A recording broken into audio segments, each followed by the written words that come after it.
This is the United States Energy Association Power Sector Podcast. I'm Herman K. Trabish. I've covered the power sector since 2006, and I currently report for Utility Dive. In this episode of the USEA podcast series on the future of energy policy, we're going to talk about what to expect in the power sector under the incoming presidential administration and new Congress as changing resources, spiking electricity demand, and extreme weather events add unprecedented stress to the U.S. power system. Jessie Stolark, Executive Director of the Carbon Capture Coalition, is going to discuss incentives and policies for carbon capture technologies and the breakthroughs to watch for in carbon management technologies. Jessie's been with the Carbon Capture Coalition for over 5 years and became its executive director just over 2 years ago. She began her almost two-decade career in the energy sector in research at the University of Pennsylvania, and then worked in energy policy with the Environmental and Energy Study Institute, Third Way, and the Women's Council on Energy and the Environment.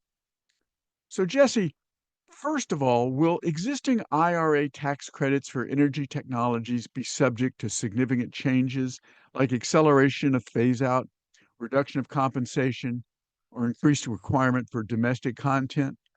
And do you see a new focus on support for carbon capture? Or will load growth make the need for more of everything the key driving factor under the new administration? Sure. Thanks, Herman. I'll take a step back and just, first of all, kind of state why the Carbon Capture Coalition and its membership really feels that 45Q is absolutely critical. So 45Q, as I'm sure many of your listeners know, is sort of the foundational policy mechanism for commercial deployment of carbon management technology. So that's including carbon capture at power and industrial facilities, as well as directly removing carbon dioxide from the atmosphere, and then eventual transport, storage, or reuse of that captured carbon. So the 45Q tax credit is absolutely critical to realize commercial liftoff and eventual economy-wide deployment of these technologies. And for a lot of different reasons, it helps us maintain domestic energy supplies, support a robust and diverse industrial and manufacturing base, as well as protecting and creating family-sustaining jobs in regions across the country. Recognizing that we're in a new administration, a new Congress, the coalition sort of launched this year, and with sort of looking at 45Q and just making sure that members of Congress and the administration understand the absolute importance of this tax credit. And so we recently led a stakeholder letter to congressional leadership, really kind of calling out the broad support for carbon management and 45Q, and asking for Congress to maintain that bipartisan support that we have had for such a long period of time, and to call on them to oppose any efforts to weaken its utility. And so the Carbon Capture Coalition, as I mentioned, we led that effort, and we just sent it to congressional leadership this week. We were really pleased. We have over 160 signatories, which ranges from coalition members to as well as a broad group of outside companies and trade associations. So that just again underscores the broad, robust bipartisan support you have for these technologies. And the signatories range from, traditional energy companies, oil and gas, power sector, but also our important partners in labor unions, as well as environmental and conservation nonprofits, who all really agree on the utility of carbon management technologies. I don't have a crystal ball, right? But thinking about kind of where we're going, where Congress is driving this year, we know that the Republican majority is looking for pay-fors for their tax priorities, right? How are they going to pay for this tax package? And Republican leadership has floated this idea of repeal of the Inflation Reduction Act, which the enhancements to the 45Q tax credit are included in that. And just some table setting there with regards to 45Q. We know it's among a handful of tax credits that are seeing more full-throated support from Republicans, but it's still kind of too early to tell how the Republican Congress will deal with IRA. And I think part of that is because, the Inflation Reduction Act, those tax credits are already causing direct investments in congressional districts across the country. And so you have different members coming forward with, kind of their favored credits, right? Saying protect this, protect that. 45Q has been listed by members of the Republican conference, around like we really support this this tax credit. That said, we, the coalition and our partners, we're really not taking the foot off the gas in terms of ensuring that 45Q is maintained. Hmm. Um, yeah. Do you have any sense in interacting with Congress whether they recognize the importance just of protecting the energy supply, and recognizing the growing need to have supplies of electricity? Absolutely. I mean, I think that is a huge conversation that's unfolding, and a Mm, lot of that is driven, I think, just more broadly that for so long, projections of energy demand were flat for a long time. And then yeah. with electrification, and now, of course, with this, you know, big conversation piece around AI and data centers. Um, the conversation around, at least for carbon management and carbon capture in the power sector, I feel like it's almost on a 180 in that it's something that there's much more increased focus and attention on just more broadly because there is Mm, a recognition that we're going to need to bring online much more power. I think there is broad recognition that we want that power to be clean. It needs to be firm. And so that's where carbon capture starts to enter the conversation, right? right. Um, Right. and and there was even a report just this morning that came out from the Clean Energy Buyers Association and Woods Mackenzie that said they're expecting to see a 7% compound annual growth rate in electricity demand. And then that corporate demand for clean power is expected to reach 275 gigawatts by 2035. And this Wow. conversation is unfolding so quickly, I think, on Capitol Hill that it's not yet clear how, you know, Congress is going to respond. But, we've had a lot of conversation over the past several years around permitting for energy, right? And sort of how do we build these projects and things like that. So I absolutely expect that conversation to continue in this Congress. Yeah. There's not a lot that's clear. There's not a whole lot that is clear, but oh, there's a technology neutral tax credit, which could include, I think, carbon capture uh, technologies, and it just became available January 1. Now, do you think the new Congress will change its focus uh, and bring in technologies like carbon capture, advanced nuclear, advanced geothermal, which the Secretary of Energy, Chris Wright, that was just approved, has spoken highly of? Do you think that technology neutral tax credit is going to play a big factor in the power sector generally and in your area of carbon management and carbon capture? Yeah, Herman, I can really only focus maybe on sort of Speculate. the role or speculate on the role that it's going to play for carbon management. And I will Good. say that the coalition, we haven't been focused particularly on the technology neutral tax credit. If you look, the It's various brand new. experts that we've been talking to, well, first of all, that tax credit really is valuing carbon neutrality or even net negative power generation. And so Mm, in most cases, 45Q for carbon capture and carbon management is going to be a more viable pathway and also more valuable.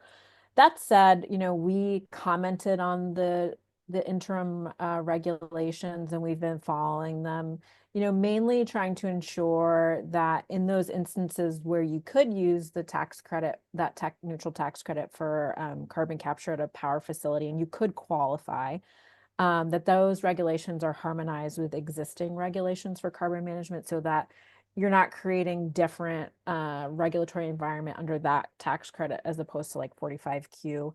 And what those areas where you could see application for carbon capture are things like biomass power. biogas potentially, areas where you are potentially creating net negative emissions in the power Mhm. sector. And so it's an interesting topic, and we'll see, it is brand new, as you mentioned, so we'll see kind of where it goes going forward. Okay. Now, other policy supports. It, we don't know too much about what's going to happen around that, but there's a new administration in Congress. Do you think that they will support, in general, uh, beyond 45Q, including 45Q? I'm being a little bit redundant here in my questions, but carbon capture technology support. I'm thinking specifically, is there any other way that you'd like to see policy support for fossil fuels with carbon capture and or for hydrogen with carbon capture? And just for our listeners, let me just say up front, uh, hydrogen with carbon capture is called blue hydrogen because it's powered by natural gas, and that distinguishes it from green hydrogen, which is made using hydrolysis powered by renewables. But that's just clarification. The question is, what other policy supports could come for those kinds of things? Absolutely. I think we've seen some, and just again, looking where the Republicans were in the last Congress, I think we expect them to continue the conversation around permitting for energy Mm, projects, and improving our nation's permitting framework. And the coalition has spent a lot of time having those discussions with our members and figuring out what we'd like to see, with regards to carbon capture and carbon management deployment. Where the permitting conversation is most live is around class 6 wells, which are the well class that are required to inject carbon dioxide into the subsurface into appropriate geologic formation. So that's overseen by the US EPA. The incoming administrator, Zeldin, has in his confirmation hearing, he signaled support, just generally for class 6 hmm wells. hmm So that's one area I think of work. And then the second is just the the the framework for CO2 pipelines. Right now, CO2 pipelines are permitted on a state by state basis. We've seen project delays and cancellations because of just difficulties moving through kind of a patchwork process. And so we've had conversations with our members around those pieces. And it's it's going to be, there was some bipartisan movement last year on permitting. It'll be interesting to see how that's picked up in this Congress, where that conversation goes. But yeah, definitely, I think what's been clear so far is that Republicans are very much interested in seeing how to improve the permitting framework. Interesting. Okay, I want to ask you one last question, Jesse. There's a category of carbon management and carbon removal technologies that we haven't talked too much about. For instance, do you foresee more or less policy support for things like sustainable aviation fuels or direct air capture and carbon removal and reuse technologies? It's a huge category. It's still much of it is still research and development stuff. But where do you see that going under this new administration? Yeah, I mean, it's a great point, Herman, which is carbon management technologies. You can, in all those sectors that you mentioned, you can think of them as an enabling technology platform, right? It's an enabling technology platform to produce sustainable aviation fuels. It's an enabling technology platform for, sustainable or lower, embodied emissions products, chemicals, things like that. There has been a lot of investment in those technologies, whether it's direct air capture, utilization, SAF, throughout the last administration. But there is, I think, one bright spot, and again, area I think where there historically at least has been a lot of bipartisan momentum, is around energy innovation, right? And Hmm what are those particular areas and sectors where the federal government can play a particular role in advancing those technologies? And so I think certainly when you talk to folks in those sectors and those industries, I think they are excited about what the future could hold. But I don't want to speculate on what's going to happen because I really don't know. Right. But I think, another point is that you know, if we get past budget reconciliation, in the near term, 2025 is technically the next, we are up for reauthorization of the Department of Energy through the Energy Act. The last one was in 2020. So there are some opportunities where we could see some alignment on some of those pathways and things. Absolutely. I got to say thank you. You did speculate a little in a very clear and un dangerous way, if I could say that. Um, I think what you say makes a lot of sense. I think it's valuable for our listeners to hear you point out that there's two steps in this in what's going to happen in the energy sector. One is the budget bill that's coming up, and then after that, the energy bill. Um, there's a lot of uh, uncertainty at this point, and groups like the Carbon Capture Coalition are trying to navigate it and point in good directions. So thank you so much. Carbon Capture Coalition Executive Director Jessie Stolark has provided us some valuable insights into what to expect in power sector policy, the vagueness of and uncertainty of power sector policy under the new presidential administration and Congress, especially for policies and incentives for carbon capture technologies and carbon management technologies, as these changing resources, spiking electricity demand, and extreme weather events add unprecedented stress to the U.S. power system. As always, I also want to thank our listeners for taking the time to check out the USEA Power Sector Podcast. Don't forget to subscribe, like, and share with everybody you know our quest for energy transition solutions.